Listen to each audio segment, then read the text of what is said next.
கரூர் சம்பவத்தில் யார் மீது தவறு என சிபிஐ முடிவு செய்யும் என முன்னாள் அமைச்சர் துரைமுருகன் கூறியுள்ளார். பேச்சிலே ஒரு கண்ணியம் இருக்க வேண்டும். எதிர்க்கட்சிகளையும்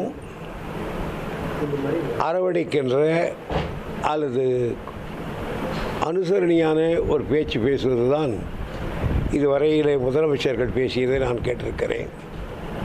ஆனால் பட்டாக்குட்டி கத்தாக்குட்டு சமாச்சாரங்களைப் போல எடுத்தேன் கவிழ்த்தேன் என்று பேசுவது அவருக்கு முறையல்ல.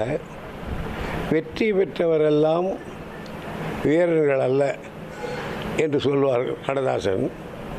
ஆகையினால இந்த வெற்றி நிலையானதா என்பதை நீடித்து தான் பார்க்க வேண்டும். அப்படித்தான் ஒரு காலத்திலே எங்களை விட்டால் ஆள் இல்லை என்று காங்கிரஸ் சொன்னது. காங்கிரஸ் ஒர்க்காவெல்லாம் போய்விட்டது. ஆக இத்தடித்தான் எங்களை எடுக்க முடியாது என்று அதிமுக ஒரு காலத்தில் சொல்லிக் கொண்டிருந்தது. அதிமுக காரணமெல்லாம் போய்விட்டது. அரசியலில் வெற்றி தோல்வி சகஜியம்.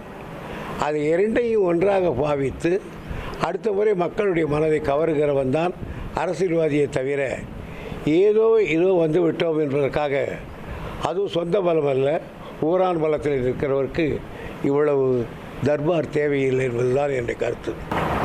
கரூர் வழக்கு வந்து சிபிஐயில் இருக்குது. இன்னைக்கு திமுகவும் ரீசெண்டாக ஒரு பெட்டிஷன் போட்டிருந்தாங்க. இன்னைக்கு கூட்டத்தில் முழுக்க வந்து கரூர் சம்பவத்துக்கு காரணம் திமுக தான், அவங்க தான் திட்டம் போட்டு இதை செஞ்சாங்க அப்படின்றத தொடர்ச்சியான ஒரு குற்றச்சாட்டை வைக்கிறாரு. அதுதான் சிபிஐ விசாரிச்சுக்கிட்டு இருக்காங்க.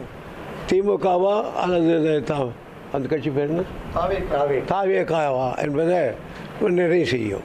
என் மேலே பழிய போட்டாங்க தான் தொடர்ச்சியாக சொல்லிட்டு இதுவரையில் அவர் மீது தான் பழி இருக்கு. அதே போல சட்டசபையில் இருக்கிற எல்லா இனி செல்லும் இடமெல்லாம் செய்தி. தந்தை டிவியின் வாட்ஸ்அப் சேனலை ஃபாலோ பண்ணினா செல்ல இருக்கும் இடமெல்லாம் செய்தி. இதோ QR கோட் இப்பவே ஸ்கேன் பண்ணுங்க, ஃபாலோ பண்ணுங்க.